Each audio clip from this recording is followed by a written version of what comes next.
Assalamualaikum warahmatullahi wabarakatuh. Bu Waalaikumsalam warahmatullahi Dokter wabarakatuh. Aisyah, senang sekali saya ada di sini hari ini. Selama ini saya hanya melihat melalui YouTube dan Allahu akbar, alhamdulillah, melalui jazakallah khairan platform-platform lain. Bunda Alhamdulillah bisa Aulia. ketemu langsung dengan Bu Dokter Aisyah. Saya alhamdulillah sudah 26 tahun menikah, Ustazah. Alhamdulillah. Selama ini saya tidak tahu teori baterai yang tadi Ustazah bicarakan ya. Tapi baru 5 tahun terakhir itu dibongkar. Iya. Dan tapi seiring perjalanan ternyata kita menyesuaikan dengan sendirinya gitu. Kebiasaan-kebiasaan suami gitu ya. Oh, tanpa tahu teori itu pun kadang dia tuh maunya gini ya. Oh, dia maunya gitu ya gitu. Oh, saya maunya gini, dan sering nggak ketemu gitu ya. Kalau yang komunikasinya baik, dan saya termasuk yang alhamdulillah komunikasinya sama suami baik, gitu, bisa gitu, enak ngomong gitu. Hal yang enak dan gak enak gitu. Tapi ada beberapa kasus teman yang mereka kesulitan komunikasi gitu ya dengan pasangannya, dan pada akhirnya dia nerima semua kekurangan suami yang seperti masalah mungkin dia lebih kepada pelayanan suaminya gitu ya, yang kayak tadi teori baterai tadi itu. Tapi hanya karena dia berpikir saya harus jadi istri soleha gitu, tanpa tahu mungkin teori dan ilmu ini gitu. Pada akhirnya kurangnya komunikasi membuat segala sesuatu dirasakan emang harus diterima aja gitu, dan itu kadang tidak baik buat nggak selesai gitu masalahnya Ustazah. Jadi seperti memendam gitu dan nggak selesai, dan jadi mental health tersendiri gitu buat sang istri gitu, dan nggak selesai persoalan rumah tangganya gitu. Ini bagaimana Dokter Aisyah melihatnya? Begitu aja, terima kasih. Assalamualaikum warahmatullahi wabarakatuh. Waalaikumsalam warahmatullahi wabarakatuh. Monggo Bu Isa dijawab. Masih mute Bu Isa. 1, 2, 3. Iya. Rupanya ini termute otomatis. Oh, iya. Ya. Rajin panitianya. Iya. Jadi begini, Bunda Aulia, Sista Villa semuanya ya. Tadi Bu Isa sudah sampaikan bahwa semua program itu ada di otak manusia, sudah Allah sampaikan. Belum lagi kita terungkap riset ini, kita memang sudah dituntun sebetulnya. Asal senantiasa berdoa, ya Allah, ya mohon tuntunanmu, ya Allah, mohon petunjuk. Itulah tadi, mohon petunjukmu, mohon tuntunanmu. Itu nyala itu di kepala. Jadi kita dituntun untuk melakukan yang sudah ada di otak gitu. Tapi tentu akan jauh lebih cepat, lebih sistematis ya, dan lebih efektif apabila kita mengetahuinya dengan cara berpikir dan belajar. Maka tadi kan di Ar-Rum 21, Ar-Rum 22 kita diminta untuk berpikir. Di Ar-Rum 22 ini yang kaitannya berlainan dengan bahasamu, dengan warna kulitmu, diminta untuk, karena di situ ada inna fidzalika la ayatu, benar-benar terdapat tanda-tanda bagi orang-orang yang mengetahui. Itulah kita disuruh taklim, suruh baca Quran, ya, suruh belajar gitu. Supaya tuntunan-tuntunan kehidupan kita itu ya, kita jalani dengan efektif. Ya, dengan efektif. Dan tentunya ya ayat-ayat kauniyah dan ayat-ayat kauliyah yang kita rasakan otomatis, yang kita amati, ini akan menjadi ya bersamaan itu, sehingga memperkuat ya aplikasi nilai-nilai itu di dalam akhlak kita gitu ya. Jadi makanya saya bilang ini aja ilmuwan kan baru menemukannya 5 tahun terakhir, padahal kalau kita baca sirahnya Rasulullah SAW ya, 5 bahasa kasih itu Rasulullah contohkan. Kemudian ya kemudian pada saat sirah di masa Rasulullah, di umurnya yang kemudian atas perintah Allah juga mempunyai ya istri, bukan hanya Sayyidah Aisyah tetapi ada beberapa. Di situ kalau kita cermati sirahnya itu ada istri Rasulullah yang bahasa kasih utamanya adalah pujian, ada yang bahasa kasih utamanya adalah sentuhan fisik, ada yang bahasa kasih utamanya hadiah, ada yang bahasa kasih itu di situ udah duluan gitu. Udah duluan.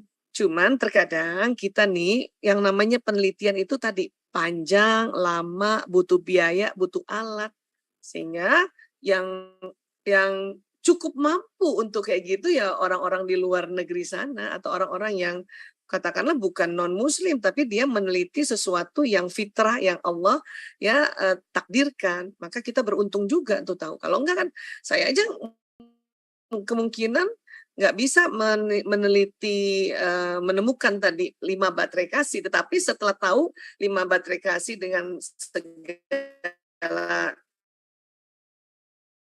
sistematika konsepnya dan basicnya adalah Ar-Rum ayat 22. Dalam otak ini ada program ini. Karena riset untuk neuroscience itu sendiri saya pribadi saja belum sanggup karena membutuhkan MRI, CT scan dan tentu biayanya sangat besar sekali. Tapi mulai saya meriset perilaku dari ya neuropsikologi yang ada di otaknya manusia ini ya.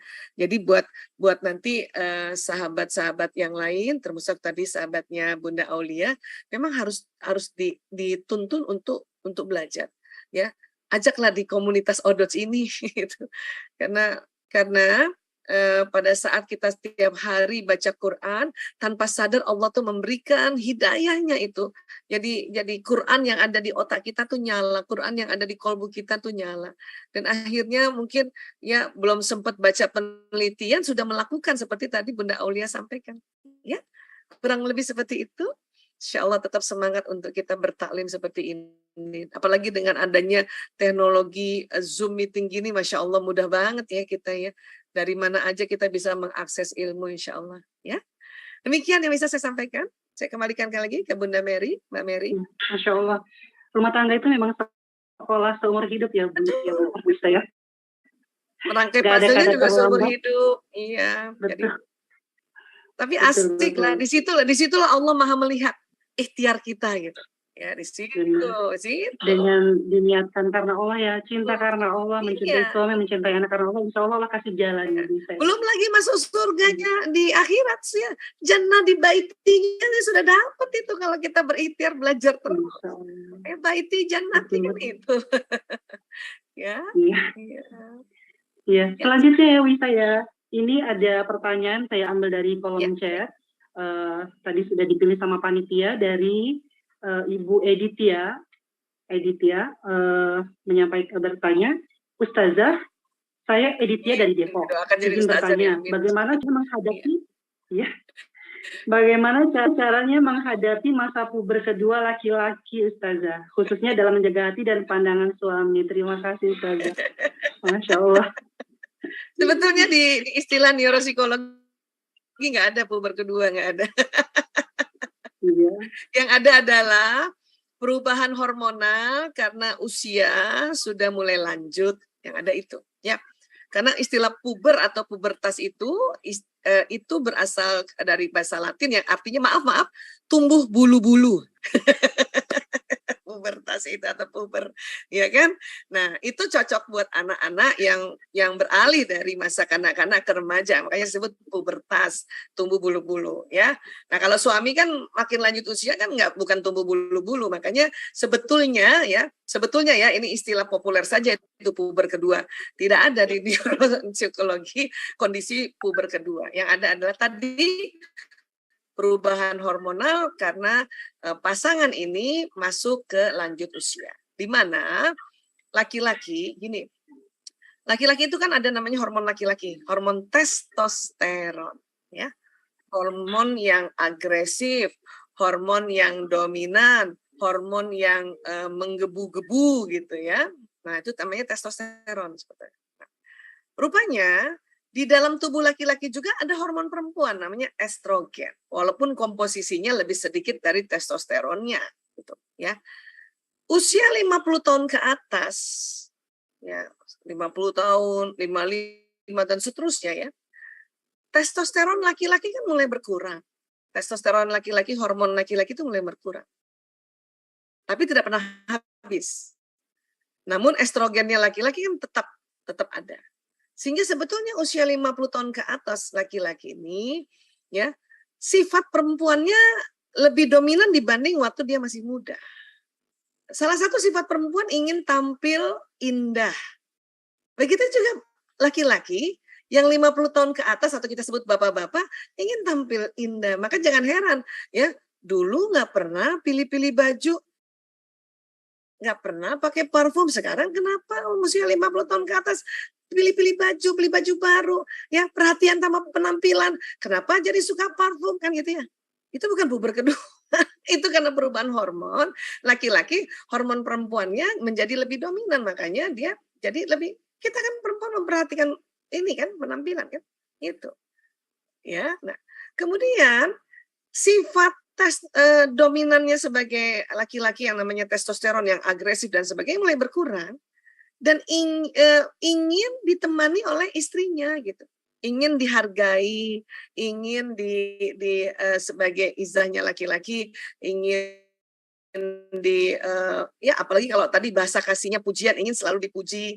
Nah sementara istrinya ya perempuan ini sama nih kebalikannya, ada hormon perempuan kita, ada hormon laki-laki kita. Nah di usia mulai 47 ke atas perempuan, hormon perempuannya berkurang, itulah masuk pramenopause. Sementara hormon laki-laki kita tetap. Maka jangan heran perempuan di atas 47 itu lagi aktif-aktifnya di luar, lagi jantan-jantannya gitu istilahnya. Sementara suami lagi seneng-senengnya di rumah, ingin ditemenin, apalagi yang tadi bahasa kasihnya adalah ya waktu berkualitas bersama istrinya. Sementara si istri lagi jantan-jantannya, lagi senengnya berorganisasi, lagi mau keluar. Nah, ini nggak ketemu kan? Disinilah laki-laki mendambakan perempuan yang mau menemaninya di rumah. Dan itu ada pada usia-usia perempuan antara 20 sampai 35 tahun. Jadi kalau teman-teman Sistafila mendapati ya suaminya mulai bertanya ya, Abi boleh poligami nggak Umi? Gitu. Karena dia merasa bahwa ya dia butuh perempuan. Kalau Umi memang tetap mau aktif di luar, saya butuh perempuan yang nemenin saya di rumah. Yang bukan hanya status khadimah, tetapi betul-betul status istri. Yang bisa bersendera gurau, yang bisa penuh kasih sayang dan sebagainya gitu. Kalau dia boleh ngomong kayak gitu. Maka untuk mengatasi itu kita harus tahu diri sebagai perempuan. Yang punya suami udah 50 tahun ke atas. Bu Isa, suami Bu Isa nih, waktu suami Bu Isa udah 50 tahun ke atas, itu udah mulai ngerem-ngerem kegiatan. Ngerem-ngerem kegiatan, walaupun kata suami nggak apa-apa boleh, selalu nggak apa-apa boleh. Tapi saya tahu ya, secara ilmu hormonal ya, bahwa dia lagi butuh lockdown untuk ini ya, untuk memaksa perempuan di rumah, itu saya bahagia banget.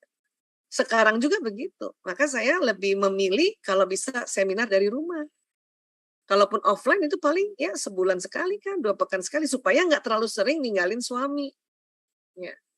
Karena di usia dia di usia yang dia butuh istrinya ada, apalagi dia baterainya pelayanan, Masya Allah.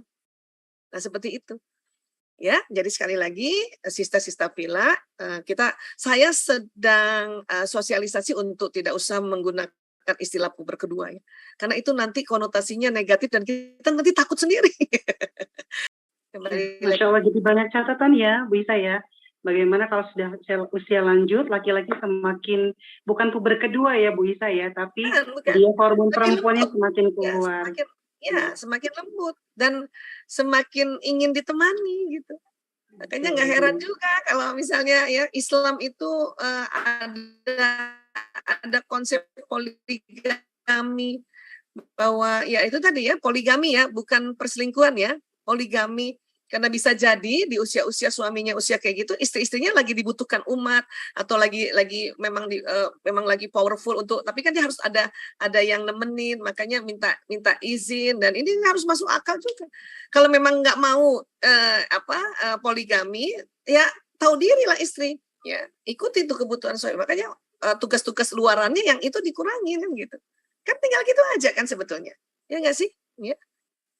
Dan tentunya tentunya pahalanya banyak kan. Bukan berarti Bu Isa membolehkan suami juga poligami. Bu Isa ngerti, tapi Bu Isa bilang sama suami, insya Allah saya masih sanggup menemani kamu, ya. Walaupun usia juga sudah mulai tua, saya insya Allah masih sanggup. Nanti kalau udah nggak sanggup, nanti saya bilang sendiri. Kalau saya udah nggak sanggup sendiri, boleh. Nah, kalau perlu saya yang carikan. Oh, gitu. Insya Allah. Gitu dong. Gimana Makin Bunda menarik bisa ini Bu nanti? Isa. Iya. Lagi senyum-senyum aja Iya, aku iya. lihat. Siap. Siap.